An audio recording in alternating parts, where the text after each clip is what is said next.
December coming to a close, certainly feeling like it this last week, and it doesn't look like it's going to be changing anytime soon. Yeah. So we head into the new year.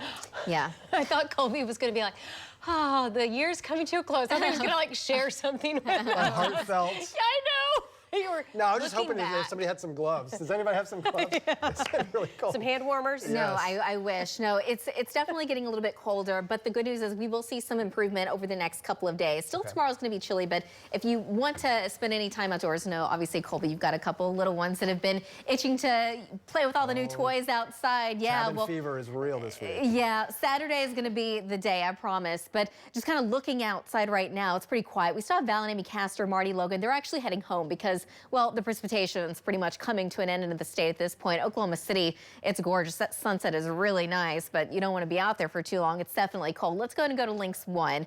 And earlier we had snow falling all across parts of western Oklahoma, and this is just one shot. Obviously coming in from Canton, Justin Schomburg sent this one in, and so a little bit of a dusting there, especially falling more so on the grassy areas. And this is kind of where all of the snow fell since earlier. We even had a report of some flurries flying around Yukon earlier this afternoon, but most of the snow, and again, it really wasn't all that much, up to around a half of an inch in parts of Alfalfa County and over towards Woods County and down in just north of Fairview, but a trace in most locations. And with temperatures climbing well above freezing, it obviously didn't last very long.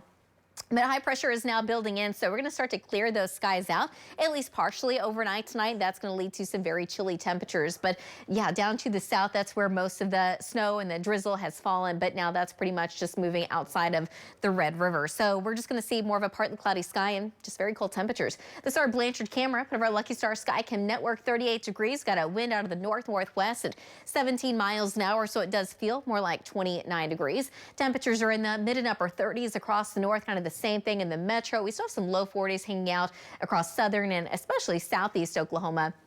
But we also have that north wind between about 10 to 20 miles an hour, some isolated wind gusts a little higher than that, approaching about 25 in the southwest. So wind chills are going to be even more of a factor. It feels more like the mid and upper 20s across the west, but upper 20s, low 30s in Oklahoma City, and got upper 20s and even some upper 30s across the south and southeast. But this storm is just going to continue to slowly spin off to the east, and eventually it's going to get far away from us, that we're going to see a little bit more sunshine as we get into tomorrow. But the wind's still going to be out of the north, so it's still going to be a little chilly. So we're getting rid of the snow. Tomorrow, yes, still chilly, but highs in the upper 40s. But by the time we get into Saturday, again, that's going to be your day out of the weekend if you do want to get anything done outside, or at least push the kids outside for a little bit. We do expect temperatures to be in the 50s, and we're also going to get a lot less wind. So that's going to be a really nice day. It just doesn't, it's not going to stick around for very long. Cold front's going to come in by early Sunday morning. So for Sunday afternoon, temperatures will be dropping down into the 40s. So New Year's Eve, it's definitely going to be chilly. New Year's Day itself, even colder, with highs not making it out of the 30s for many of us. So when is our next storm coming? Well, eventually we will have several on the way. The next one kind of moving in Tuesday and into Wednesday, and this one should bring at least some light precipitation to parts of the state. It doesn't look like a guarantee by any means, but by the time we get into that following weekend, another storm passes by, but as of right now, it's still pushing well south of Oklahoma.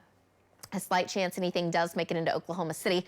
But by the time we get into, now we're looking at January 8th, there's storm number 3 at this point. It's still too far to determine exactly what it's going to do. It hasn't even made landfall yet, but it does bring in some colder air. So if it does make it into the state, it could fall as rain and or snow.